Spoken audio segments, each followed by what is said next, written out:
Merci, Madame Attila. Monsieur McNamara, vous avez la parole.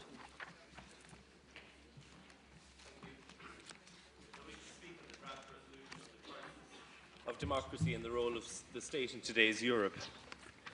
I wish to commend the rapporteur for this timely report, and in particular paragraph 13 of the resolution, which states, refinancing private companies from the public budgets resulted in an additional tax burden on citizens and further eroded their trust in the fairness and efficiency of the state. Listening to yesterday's plenary debates, one could be led to believe that the Eurozone's debt crisis was caused exclusively by borrowing by reckless member state governments. That is a fallacy which needs to be dispelled. This month, Spanish citizens became ultimately responsible for repaying the 100 billion bailout of its banks announced at the beginning of June. As the Spanish Fund for Orderly Bank Restructuring, through which the funding will be channelled, is part of the Spanish government, bailout loans will be on Spain's sovereign books. This will push the Spanish debt to GDP ratio to nearly 80% from the 68.5% level at the end of 2011, and further from the 60% target contained in the Fiscal Stability Treaty, introduced at Angela Merkel's insistence and agreed by 25 of 27 EU member states, all the states which have the euro as their currency, and in Ireland's case, agreed by a referendum of the people only 1 week before the Spanish so-called bailout.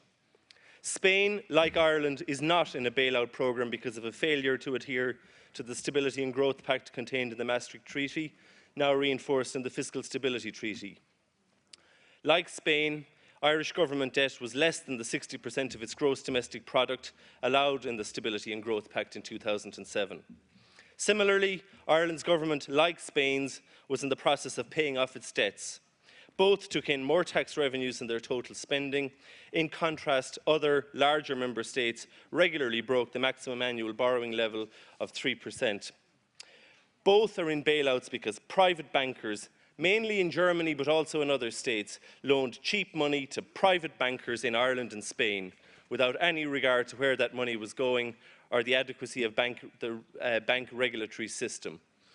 In 2010, the German Constitutional Court dismissed a challenge to the compatibility of the Lisbon Treaty with the German Basic Law. In doing so, it reiterated that European unification on the basis of a treaty union of sovereign states may not be achieved in such a way that insufficient space is left to the member states for the political formation of economic, cultural and social living conditions. In saddling Irish and Spanish states and their citizens with debts incurred by profligate bankers from across the Eurozone in order to temporarily maintain the stability of the monetary union, that is exactly what is happening. The transfer of debt from private bondholders to citizens marks the colonisation of European states by its banking system. It delegitimises each and every democratic representative from those states, as it renders them powerless to determine social and economic policy, which is instead determined in response to private investors. Thank you.